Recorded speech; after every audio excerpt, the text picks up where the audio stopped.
अच्छा जी, बिस्मिल्लाहिर्रहमानिर्रहीम। आज का हमारा टॉपिक है फिजियोलॉजी ऑफ रेस्पिरेटरी सिस्टम। कल हमने पढ़ा था ब्लड कोगुलेशंस, ब्लड ट्रांसफ्यूजन्स, रिएक्शंस के बारे में पढ़ा था और ब्लड ग्रुपिंग्स के बारे में पढ़ा था। एबीओ ब्लड ग्रुपिंग के बारे में पढ़ा था। एबीओ ब्लड ग्रुप क्या होता है, ब्लड ग्रुपिंग क्या होती है, हमारे पास कितने किस्म के ब्लड ग्रुप हैं, कौन कौन से ब्लड ग्रुप के अंदर कौन सी एंटीजन है और कौन सी एंटीबॉडीज हैं, ठीक हो गया, और कौन सा यूनिवर्सल डोनर होता है और कौन सा यूनिवर्सल रेसिपिएंट होता है। अगर किसी बच्चे को समझ नहीं आई है तो वो मेरी रिकॉर्डिंग सुन सकता है। उसके बावजूद अगर उसको समझ नहीं आती है तो फिर वो मुझसे लास्ट में क्वेश्चन आंसर्स का जो सेशन होता है उसमें वो मुझसे पूछ सकता है। आज थोड़ा सा आसान टॉपिक लिया है क्योंकि कंटिन्यूसली मुश्किल टॉपिक्स को लेके चलते चलते बच्चे जो वो फेड अप से हो जाते हैं, इसलिए मैंने एक आसान सा टॉपिक लिया है, physiology of respiratory system. Physiology of respiratory system में जैसे हमने मैट्रिक में एफएसीज में पढ़ा था कि इनहेलेशन से ऑक्सीजन एंटर होती है, एक्सहेलेशन से कार्बन डाइऑक्साइड बाहर जाती है। तो फिजियोलॉजी जो है इंस्पायरेशन और एक्सपायरेशन की, कैसे ये एंटर होके बाहर निकलती है और कैसे ये एक्सहेल हो जाती है, इसका जो है ना ये एक प्रॉपर इसका एक मैकेनिज्म है। तो फिजियोलॉजी ऑफ रेस्पिरेटरी सिस्टम आज हमने पढ़ना है। फिजियोलॉजी ऑफ रेस्पिरेटरी सिस्टम की थोड़ा सा इंट्रोडक्शन में ये देता हूँ कि रिस्पायरेशन एक प्रोसेस है जिसकी वजह से ऑक्सीजन हमारी बॉडी के अंदर एंटर होती है और कार्बन डाइऑक्साइड हमारी बॉडी से बाहर चली जाती है। इस प्रोसेस को हम जो है ना रिस्पायरेशन कहते हैं। ये याद रखना कि जब फीटल में हमारे पास थोड़ा सा, हम इसमें थोड़ा सा डीप जाएंगे, ठीक हो गया, तो वो जो पुरानी एफएसीज की बातें हैं उनसे थोड़ा सा न्यू सीखने की कोशिश करते हैं। हमारे पास जो फीटल होता है, फीटल जो बच्चे को कहते हैं, जो मदर की प्रेगनेंसी जब मदर की होती है तो जिस टाइम बेबी मदर के यूट्रस में होता है, समझो ये बेबी है मदर की यूट्रस में है, तो यूट्रस के साथ यहाँ पे एक हिस्सा लगा होता है जिसे हम कहते हैं प्लासेंटा। प्लासेंटा से ऐसे अम्बलाइकल आर्टरी एंड वेन्स गई होती हैं जो बेबी की अम्बलाइकस तक अटैच हुई होती हैं। बेबी जब तक मदर की यूट्रस में होता है, माँ के पेट में होता है, उस वक्त तक लंग्स जो होते हैं वो नॉन फंक्शनल होते हैं।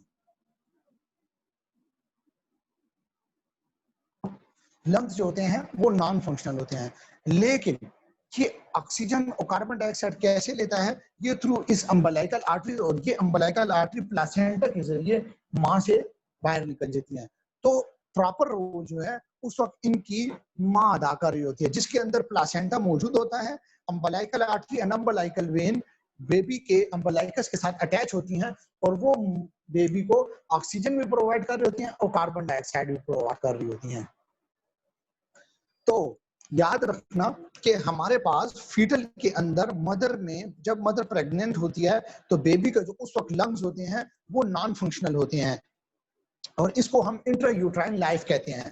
तो हमारे पास जो बेबी जब तक मदर के अंदर होता है, प्रेगनेंसी में होता है, मदर के पेट में होता है, इस लाइफ को हम कहते हैं इंट्रा यूट्राइन लाइफ। ठीक है, इसको मत भूलना। तो इंट्रायूट्राइन लाइफ अब याद रखना। एमसीक्यूज कैसे आएगा, एमसीक्यूज ऐसे आएगा कि फीटल लंग जो था वो नॉन फंक्शनल होता है। समझ आ गई, फीटल लंग नॉन फंक्शनल होता है। तो जो हमारे पास इंट्रायूट्राइन लाइफ जो होती है, मदर जब प्रेग्नेंट होती है तो उसके अंदर जो बेबी होता है उसकी लाइफ के अंदर हमारे पास जो लंग्स होते हैं वो नॉन फंक्शनल होते हैं, काम नहीं करते। तो उसको ऑक्सीजन और कार्बन डाइऑक्साइड कौन प्रोवाइड कर रहा है, अम्बलाइकल आर्टरी जो प्लासेंटा से आ रही होती है। ठीक हो गया। प्लासेंटा क्या होती है, जो मदर और बेबी के दरमियान में जो कम्युनिकेशन होती है वो प्लासेंटा के थ्रू हो रही होती है। दूसरी ये बात याद रखना कि हमारे पास ये जो ट्रांसफ्यूजन जो हो रही है, मैंने बताया है, ये प्लासेंटा के जरिए होती हैं।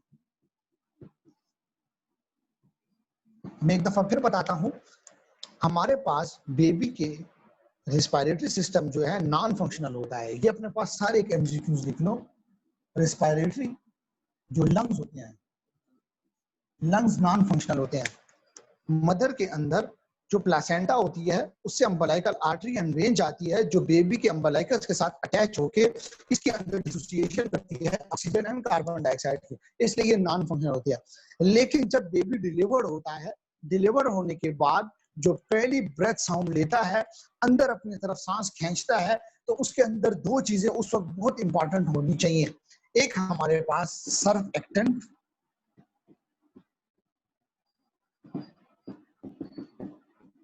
और इंट्राप्लूरल pressure negative.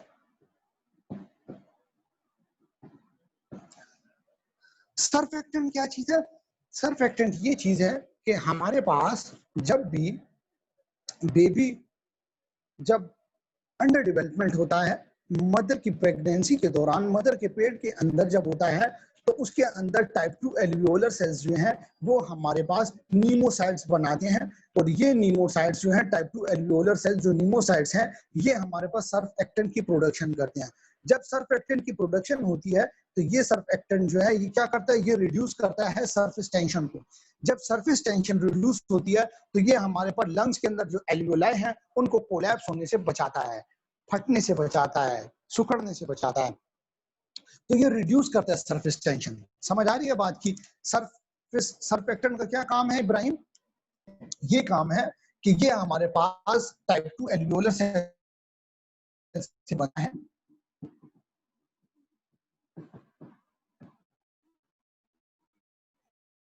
Type 2 alveolar cell से बनता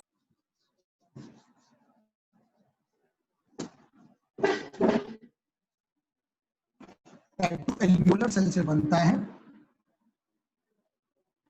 रिड्यूस सरफेस टेंशन करता है,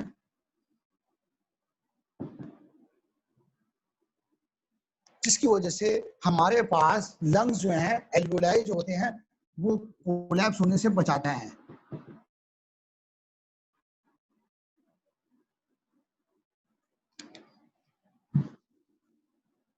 Avoid alveoli from collapse.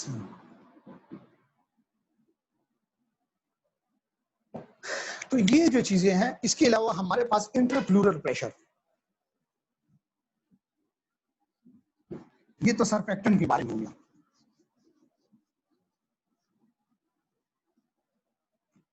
आप दो तरह की हमारे पास टाइप ऑफ रेस्पिरेशंस होती हैं।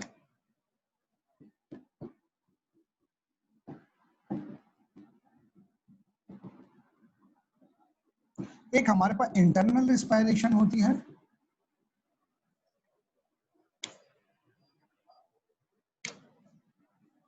एक हमारे पास एक्सटर्नल रेस्पिरेशन होती है। इंटरनल रेस्पिरेशन कौन सी होती है? जो हमारे पास बिटवीन ब्लड एंड टिश्यूज होती है। Exchange of gases between blood and tissues. जो exchange of gases blood and tissues के दरमियान होते हैं, कैसे मैं बताता हूं। हमारे पास ब्लड के अंदर बाइकार्बोनेट की फॉर्म के अंदर कार्बन डाइऑक्साइड घूम रहा होता है।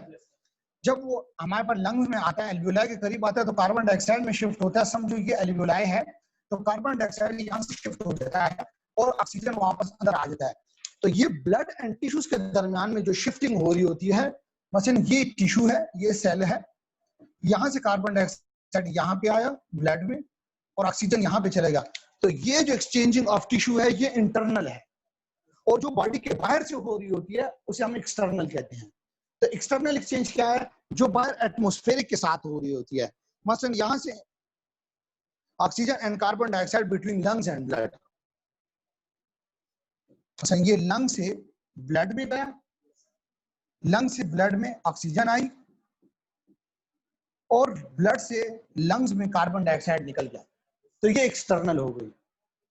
ठीक हो गया? लंग से टिश्यू के दरमियान में जो होती है, जो टिश्यू से कार्बन डाइऑक्साइड ब्लड में आए और ब्लड से दोबारा ऑक्सीजन में चला जाए, टिश्यूज में ऑक्सीजन चला जाए, इसे इंटरनल कहते हैं। समान लोगों को समझ आ रही है इस बात की? समझ आ रही है यहाँ तक कि इंटरनल एक्सटर्नल रेस्पिरेशन कंफ्यूज हो जाते हैं। इंटरनल क्या होगा? हमारे पास टिश्यूज और ब्लड के दरमियान। एक्सटर्नल क्या होगा? ब्लड और लंग्स के दरमियान। याद रखना, इसी तरह एमसीक्यूज आता है कि इंटरनल रेस्पिरेशन क्या है? टिश्यूज और लंग्स के दरमियान, ब्लड के दरमियान। और ब्लड और लंग्स के दरमियान में क्या है? एक्सटर्नल। समझ आ गई यहाँ तक? Yes sir. तक सबको समझ आ गई?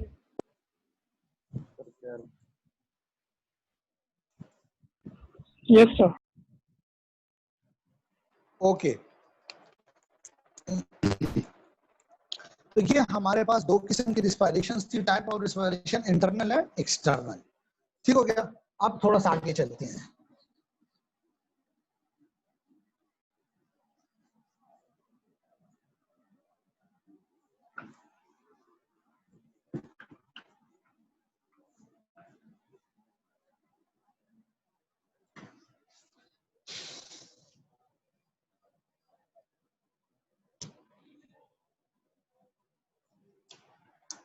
अब फेज ऑफ रिस्पायरेशन पे आते हैं।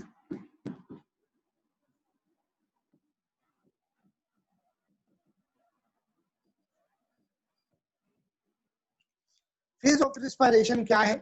फेज ऑफ रिस्पायरेशन इसे कहते हैं कि हमारे पास inspiration during which the air enter the lungs from atmosphere. बाहर के एटमॉस्फेयर से जब लंग्स के अंदर एयर इंटर होती है, ठीक हो गया, ये पहला फेज है। मैंने बाहर से ऑक्सीजन ली, कार्बन डाइऑक्साइड छोड़ दी, ठीक हो गया। तो जो बाहर एटमॉस्फेरिक से मैंने ऑक्सीजन ली है, इसको फेज 1 कहते हैं। और एक्सपायरेशन की एयर लीव द लंग्स, इसको एक्सपायरेशन या फेज 2 कहते हैं। ठीक हो गया। तो दो किस्म के फेज भी हैं। Phase 1 air entry into the atmosphere, मैंने बाहर से एटमॉस्फेयर से ऑक्सीजन ली। और फेज 2 मैंने कार्बन डाइऑक्साइड अपनी बॉडी से एटमॉस्फेयर को दे दी। तो ये हमारे पास दो किस्म के फेज भी हैं। बहुत आसान है, लेकिन पेपर में क्या होता है, वो आपको दे देता है कि रिस्पायरेटरी फिजियोलॉजी ऑफ रिस्पायरेशन में फेज 1 क्या है। उधर बंदा यही सोचते रहता है कि फेज 1 क्या चीज है। जी मित्रा साहब, स्पीकर मैंने ऑफ कर दिया, जो ऊपर जो था ना उसको मैंने ऑफ कर दिया। अब ठीक होगा इंशाल्लाह, उम्मीद है। तो हमारे पास ये जो है फेज 1 क्या है, जो हम एटमॉस्फेयर से ऑक्सीजन लेते हैं अपनी बॉडी के अंदर, और जो हम अपनी बॉडी से कार्बन डाइऑक्साइड बाहर देते हैं, ये फेज 2 है। तो ये एमसीक्यूज में भी आता है। ठीक हो गया।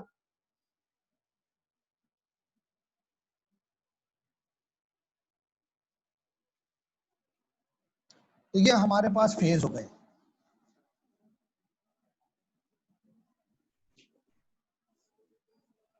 अच्छा, इसके अलावा हमारे पास एक बहुत इंपॉर्टेंट वैल्यूज हैं। नॉर्मल रिस्पायरेटरी रेट कि 1 मिनट के अंदर हम कितनी रिस्पायरेटरी रेट के साथ ब्रेथ लेते हैं। ठीक हो गया। तो नॉर्मल रिस्पायरेटरी रेट्स को याद रखना।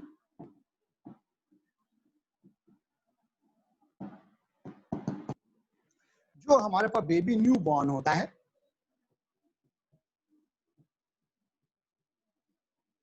वो हमारे पास 30 to 60 मिनट्स पर ब्रीथ लेता है, ब्रेथ पर मिनट। ठीक। इसके अलावा अर्ली चाइल्डहुड जो होता है,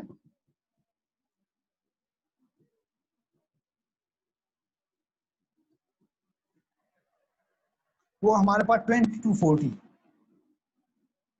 ब्रीथ पर मिनट। इसके अलावा लेट चाइल्डहुड जो होता है,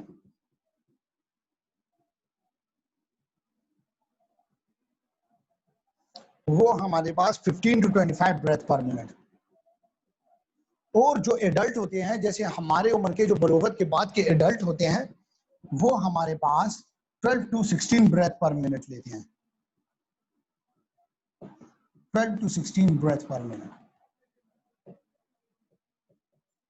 तो हमारे पास जो नॉर्मल रेस्पिरेटरी रेट्स हैं न्यू बॉर्न के 30 to 60 breath per minute, early childhood 20 to 40 breath per minute, late childhood 15 to 25 breath per minute, and adult जो है वो 12 to 16 ब्रेथ पर मिनट लेता है। ठीक हो गया। ये जो 12 to 16 ब्रेथ पर मिनट ले रहा है, ये हमारे पास रेस्पिरेटरी रेट है। याद रखना इनकी वैल्यूज, ज्यादातर वैल्यूज जो है इंपॉर्टेंट जो है वो न्यू बॉर्न की है 30 to 60 ब्रेथ पर मिनट, और एडल्ट की है 12 to 16।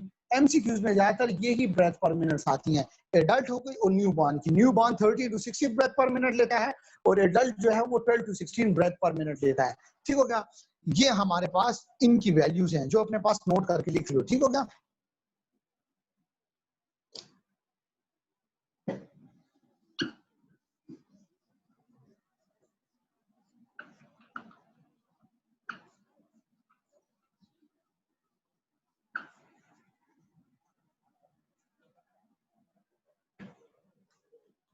इसके बाद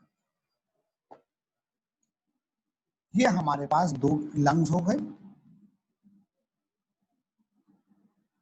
ठीक।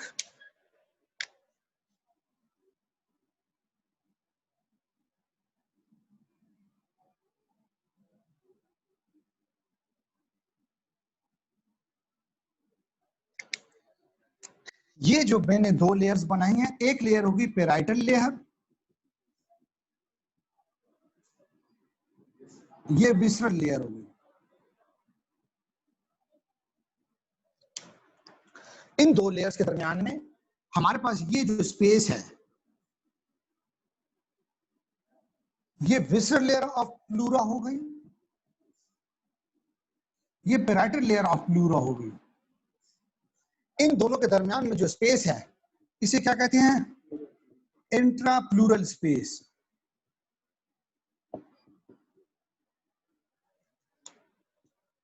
ये जो इन दोनों के दरमियान में स्पेस है, इंट्रा प्लूरल स्पेस, इसके अंदर एक फ्लूइड होता है। इस फ्लूइड को हम कहते हैं प्लूरल फ्लूइड, ठीक हो गया।